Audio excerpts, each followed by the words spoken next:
1809 terjadi krisis ekonomi.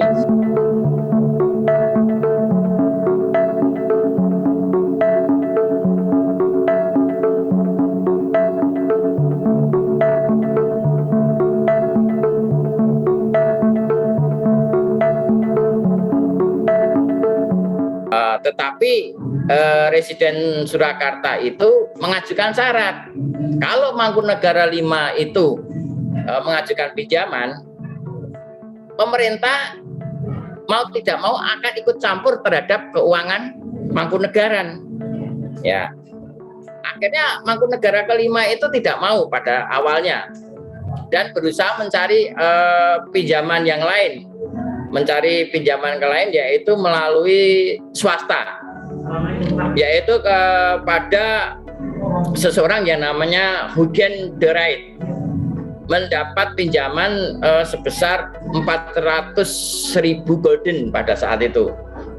Kemudian mendapat tambahan dari seorang yang perusahaan yang namanya Factory sebanyak 200.000 gulden pada saat itu. Nah, ini.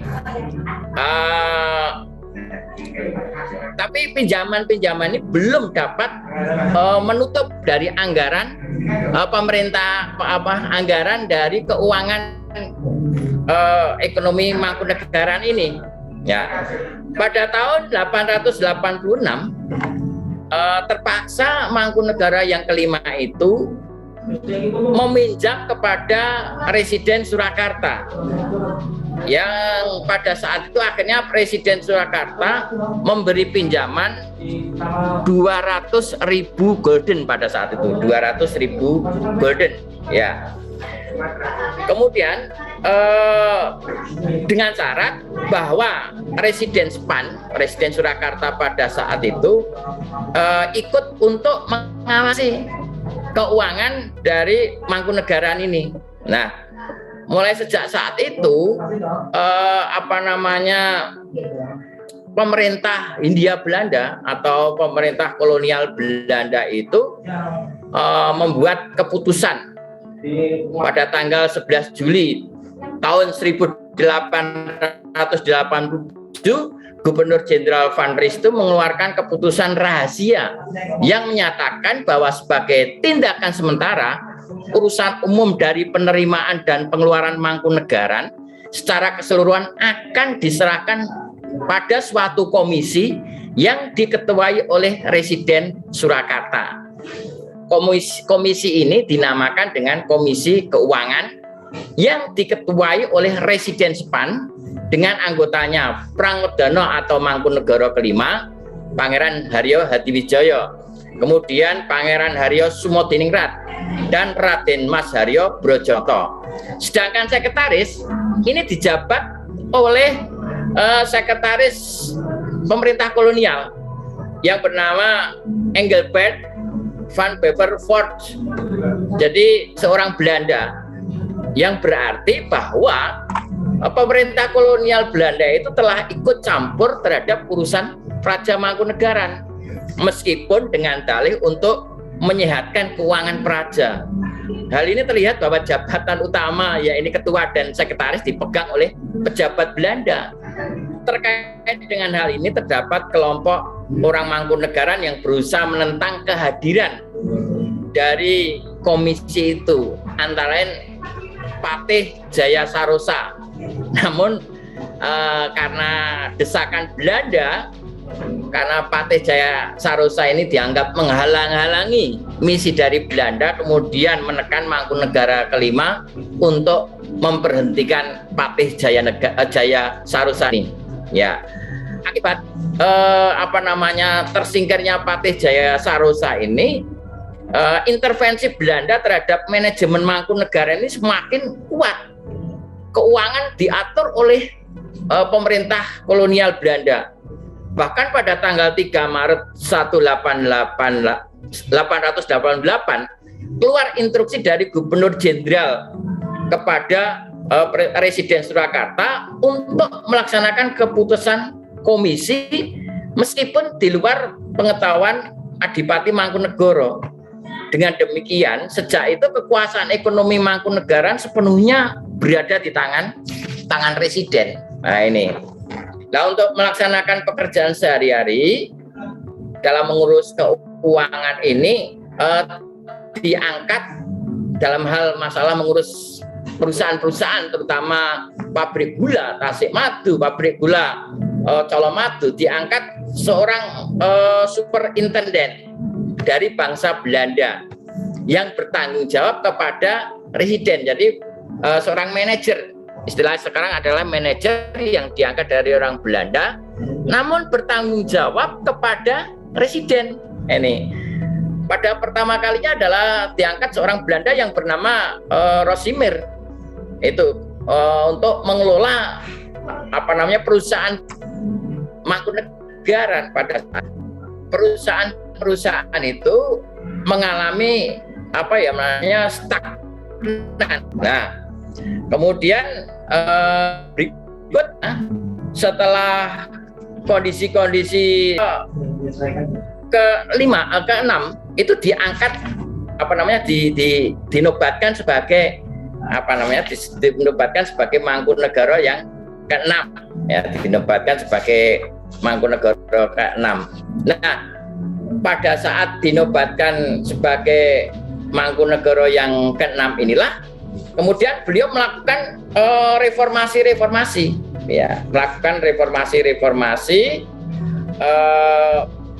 pada tanggal 1 Juni 1899 kepengurusan perusahaan-perusahaan Mangkunegara termasuk industri gula diserahkan kembali kepada Praja Mangkunegaran.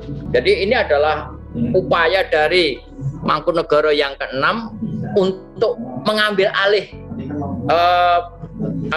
perusahaan-perusahaan Mangkunegaran yang dikuasai oleh Belanda.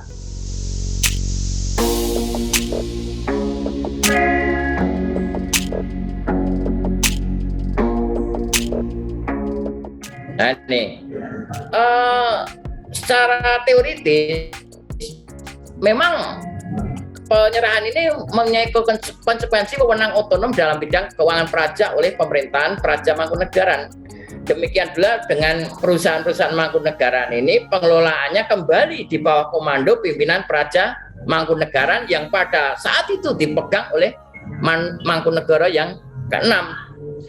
Meskipun perusahaan-perusahaan Mangkunegaran masih diwajibkan untuk menggunakan ahli kebangsaan Belanda untuk mengatur perusahaan-perusahaan yang berupa pabrik. Intervensi pemerintah Belanda terhadap pengelolaan pabrik gula itu masih berlangsung. Nah, ini masih berlangsung sehingga Mangkunegara yang keenam itu menetapkan bahwa superintenden Mangkunegara yang keenam. Namun di samping itu pemerintah Belanda juga atau pada satu residen Belanda juga mewajibkan superintenden yang mengelola perusahaan-perusahaan Mangkunegaran itu untuk melaporkan atau bertanggung jawab pada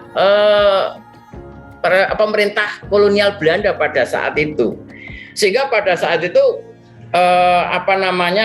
menjadi kekuasaan yang tarik menarik dalam hal pengawasan terhadap pabrik-pabrik gula ini, ya, di mana Mangkunegara yang keenam ini berusaha keras untuk mempertahankan bahwa yang namanya perusahaan-perusahaan berupa pabrik gula tadi harus sepenuhnya di tangan Mangkunegaran. Tetapi Belanda juga tidak mau kalah ini. Jadi pemerintah Belanda di bawah residen itu tadi tidak mau kalah bahwa yang namanya superintenden itu harus bertanggung jawab kepada residen. Dengan cara apa? Dengan diberi insentif dan diberi gaji yang tinggi terhadap superintenden. Misalnya pada saat itu superintenden yang bernama Hak itu pada tahun 1911 itu diberi gaji dari pengelolaan pabrik-pabrik atau perusahaan Mangkunegara itu sebesar 850 golden per bulan, ya. Itu tidak termasuk untuk biaya, misalkan biaya pakaian, biaya perumahan dan lain sebagainya. Sehingga pada saat itu superintendent itu cenderung kepada pemerintah kolonial Belanda. Sehingga Mangkunegaran dalam hal ini, Mangkunegara ke-6 itu merasa bahwa kekuasaannya itu untuk mengawasi perusahaan-perusahaan Mangkunegaran itu diatur oleh Residen Belanda. Lah ini menyebabkan Mangkunegara yang ke-6 ini mengalami konflik terhadap Residen Surakarta. Jadi pada saat itu Mangkunegaran itu ke-6 ini berusaha untuk melakukan reformasi. Dalam hal ini adalah pemangkasan terhadap operasional dari pabrik gula. Gaji dari pegawai-pegawai Mangkunegaran itu dipotong, ya.